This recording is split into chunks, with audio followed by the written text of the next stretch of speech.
ticket लानांगौ नामा लानाङा ना लानांगौ लानांसिगौ हे लबोखौ ला बेसेबां 50 कोटी 50 थाखा औ हाब गार्डेन गोदान खुलिदों लोगोफोर बे गार्डेन गोदानाव माने टिकेट लाबाय होनबायमोन ओमफ्राय जों एसे बे आदामोनखौ गेटआव थाग्रा आदामोनखौ रिकुवेस्ट खालामनानै फ्रियाव हाबफैबाय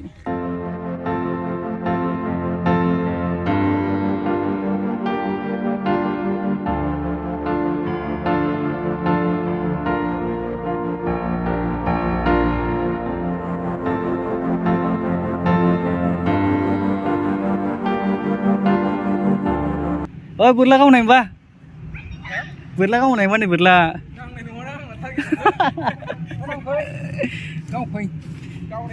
गावनाय नांगौलै फैलाय फैलाय गावनायनि गावबानो बराव थाब सिथाबो औ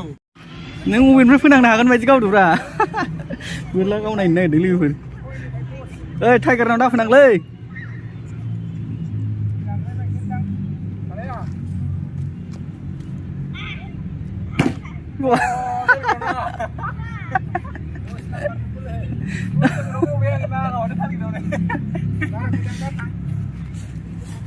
दासो गोदान खुलिदों लोगोफोर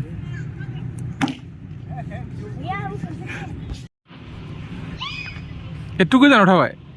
नांगोन माबे टारगेटआव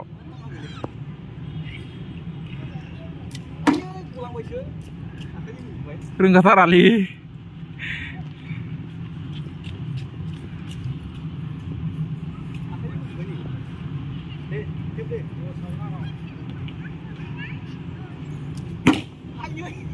wah आराव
ओरैजायबो दंबावो नै कमप्लिट जायाखै बिथिंना सुइमिं पुल दंलायलायो माथो ओइ सुइमिं पुलखौ नायनायसै कमप्लिट जायाखै गथ'फोरनि थाखायसो मोजांथार ना उन्दैफ्रा एबार नैबे स्कुलना एकदमबारे माने गबानो डाइरेक्ट बेहाय थ्रोब थ्रोब हाबफैखासिगोन माबाया टिकेटआ 50 थाखा जाहैदों सासेयाव एबारनिफ्राय बेरायफैनो हासिगोन मानसिफ्रा बयबो माने जायहा गथ'फोर दं गथ'फोरखौ लानानै आरो गथ'फोर गैयाबाबो ओरैनो जों बायदिबाबो ओरैनो नायलाबायनो फैजायो जेबो नङा नै बिथिंजाय नै सुइमिं पुल बानायगासिनो दं दुगैगासिनो दंबावो नै गथ'फ्रा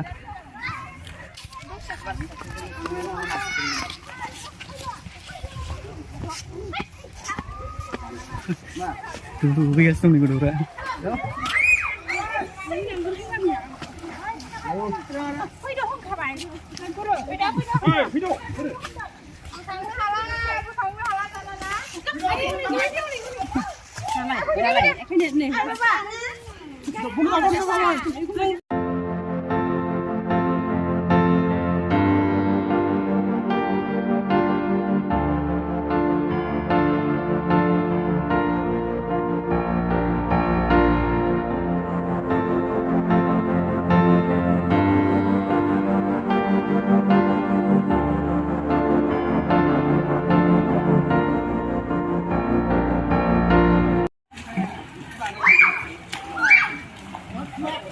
दैयानो एसेल' सोदों नै सोजोबाखै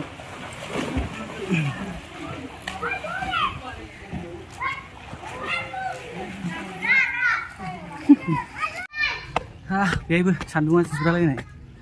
दासो बानायहांगासिनो दं बेबो क्लियार जाजोबाखै जानो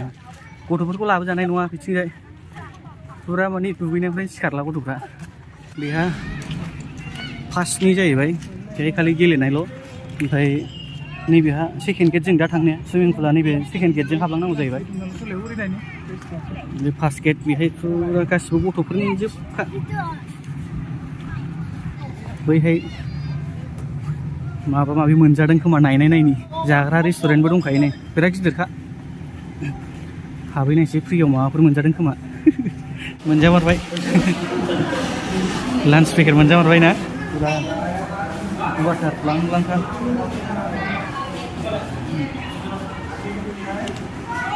बिराद लांखां ना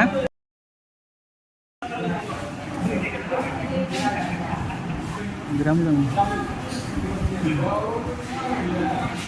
जाग्रानि मेनु मा मा दं बे नायनानै लादो बेनो जोब जाग्राना मेनुआ स्टुथिं गैया मा मा बुस्थु होफैदों कसुरि मिस्टि वाटार लांफैदों आसोलाव वाटार लांफैदों नै बेखौ लोंनो नागिरदों जों मिल्क टिजों मिल्क कफिजों मिल्क टिया 30 थाखा मिल्क कफिया 50 थाखा बेखौ लोंनायसै ना माबायदि बानायो डेन्जार मानसि जाफैबावबाय दहाय जों फैबा मानसियानो गैयामोन लान्च पेकेट मोनजादों नंगौ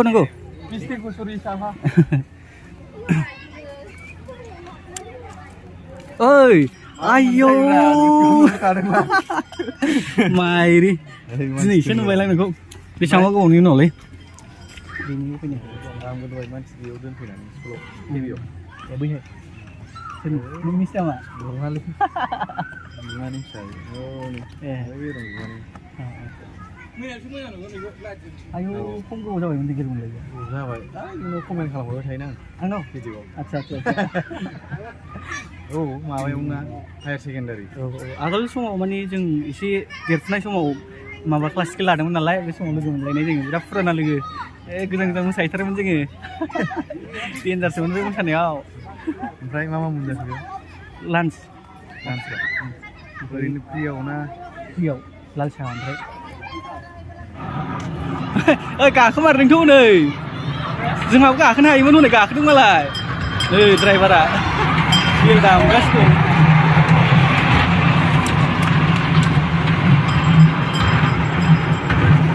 गाखोदोंथ' मालाय टिकेटआथ' नांखागोन औ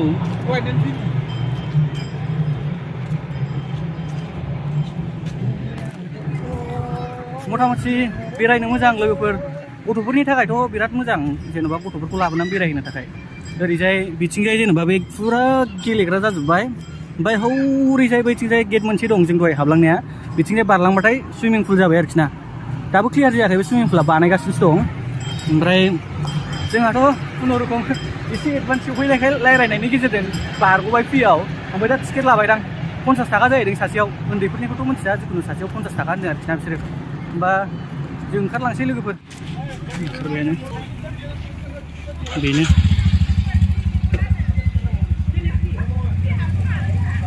मानसिफ्रा फैगावगासिनो दं